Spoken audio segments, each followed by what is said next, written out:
Okay guys, for today's video, since si Maribank ay isang digital bank niya, and guys, medyo disclaimer lang, medyo bias itong video natin today, but tomorrow naman magiging bias din tayo sa competitor ni Maribank. Okay, so for today's video nga, aalamin natin ang reasons why Maribank will be the #1 digital bank beating Maya Bank. Bakit mas maganda ang gumamit ng Maribank account instead of Maya? Well, yan ang pag-uusapan natin for today's video. Samahan niyo ako, sit back and let's discuss coming right up.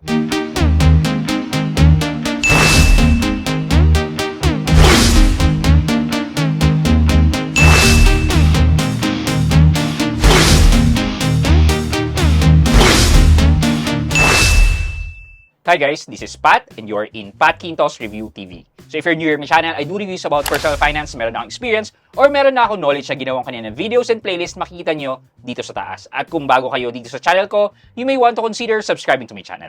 Again guys, medyo bias tayo muna ngayon kay Maribank. Gusto ko lang i-share sa inyo lahat ng features ni Maribank na sa tingin ko will beat the competition with Maya Bank. And as far as we know naman, si Maya Bank talaga ang nagre-reign as #1 digital bank. But dahil nga pumasok na si Maribank as a digital bank, for sure, meron ng competition talaga with Maya Bank. Though guys, ito masasabi ko in terms of funding, hindi natin makakaila na ang laki po ng pera talaga ng paid-in capital or equities sa loob ni Maya Bank. Kasi syempre, supported siya ng multi-billion companies dito sa Pilipinas, di ba? Yung kay MVP pa lang. Tapos meron sila mga partners dyan sa ibang bansa. So on and so forth. Pero kahit ganun pa man, ito yung mga reasons kung bakit si Maribank ang magiging #1 digital bank based on Pat Quintos forecast. Okay, simulan na natin. So, syempre, unahin natin yung feel or itsura. Comparing Maribank and Maya Bank, mas magaan or mas maaliwalas ang tingin ko dito kay Maribank. I'm not sure kung may effect talaga ang orange na color sa psychology,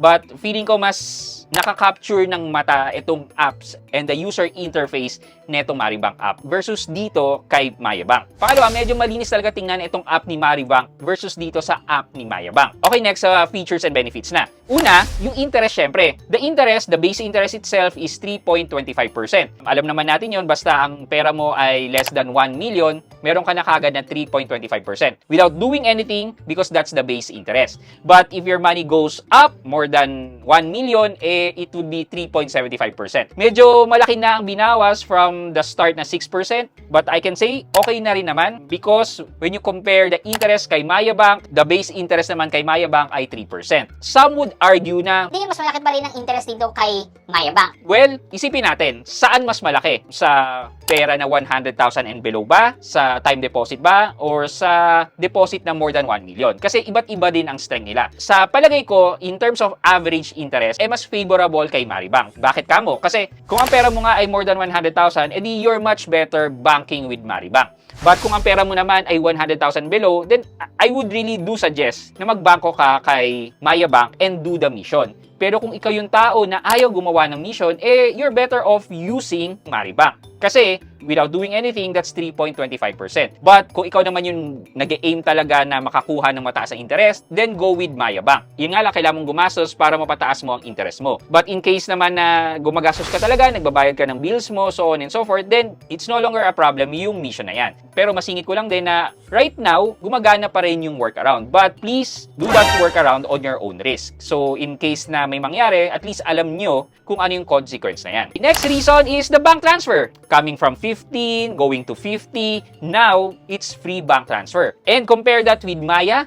Ay nako, Maya, ano na? From 15 pesos, nagbaba ka lang ng 10 pesos and you are a super app, you're a bank, and you are an e-wallet. Halos lahat na ng bangko ay nagtatanggal na ng fees in terms of transfer. It would be your advantage with GCash pag tinanggal mo ang bank transfer. Guys, baka pwede naman kayo mag-subscribe and follow dito sa aking mga social media channel. Dito po sa YouTube, Facebook, TikTok, and even Instagram. So please follow and support. Okay, next is the cashback. Kapag gumamit ka ng Maribank card, definitely magkakaroon ka ng at least 1% na cashback. And compare that feature with Maya Bank ngayon, parang wala. Kung ikaw ay may dalawang account, may dalawa kang ATM, isang Maribank at isang Maya Bank, anong gagamitin mo? E di syempre, doon ka na sa kahit pa paano magbibigay sa'yo ng cashback na piso, so on and so forth, di ba? Having a cashback is better than none. Next is lower foreign transaction fees. Ito naman yung additional fees na charge ng mga banks if in case na gumamit ka to pay for online purchase na hindi dito sa Pilipinas. For example, yung mga online shopping, Amazon, online subscription na hindi dito sa Pilipinas yung headquarters. So kapag nagbabayad ka, may additional na foreign transaction fees.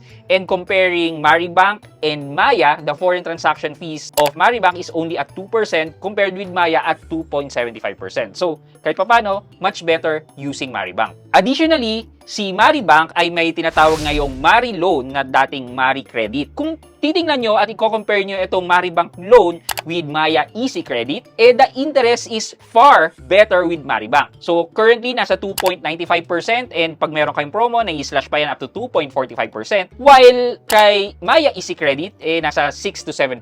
Though, merong promotional interest naman itong si Maya Easy Credit and binibigay niya sometimes na 0% interest. Diba? Ang babayaran mo na lang dyan ay documentary stamp tax. However, itong Maya Easy Credit ay para lang siyang revolving credit na kailangan mong bayaran lahat ng ginamit mo sa loob ng isang billing cycle. While Maribank Loan naman, it is some sort of personal loan wherein you can opt to loan that amount and choose between the number of terms na available sa inyo. So meron dyan na up to 12 months, isipin yon, mas lighter ang pagbabayad. At 2.95% kung wala kayong promo versus dito naman kay sa Maribank Credit, di hamak na mas mataas. Doon masasabi ko na hindi siya apples to apples comparison. Ginamit ko lang si Maya Easy Credit kasi since ito yung almost available sa karamihan. Siguro in terms of apples to apples comparison ng Maribank Loan ay ang Maya Personal Loan which would really give a lower interest. However, since that is a personal loan, yung binibigyan nito ay medyo limited na tao lang na pumapasa sa kanilang risk evaluation. So basically, given these benefits with Maribank, sa tingin ko talaga mauunahan ni Maribank ang Maya Bank in terms of customer preference kung sino ang best digital bank right now. However guys, ba't natin nilimit ang sarili natin? Pwede naman dalawa. Wala naman naglilimit sa atin na si Maribank lang. It's just that sinasabi natin na mas magiging madalas mong gamitin si Maribank because of these benefits. For our question of the day, so sa tingin nyo ba, kayang mapalitan ni Maribank si Maya Bank as the #1 digital bank this year? Well, i-comment nyo yan sa comment section sa baba for our monthly giveaway. Before we end this video, mag-shoutout po muna tayo at shoutout kay Leandro Rosita at Orland129. Ang sabi po niya, salamat po Pat Quinto. Nakasubscribe na rin po ako dahil sa maganda mong advice. I think maganda ito sa katulad kong senior at SSS pensioner para makapag-savings din po ako. Salamat po and God bless. Yan, kay Sir Leandro Rosita, shoutout po sa inyo and thank you so much po for subscribing and sana po nakatulong yung mga videos na pinoproduce ko po para sa inyo. Maraming salamat po.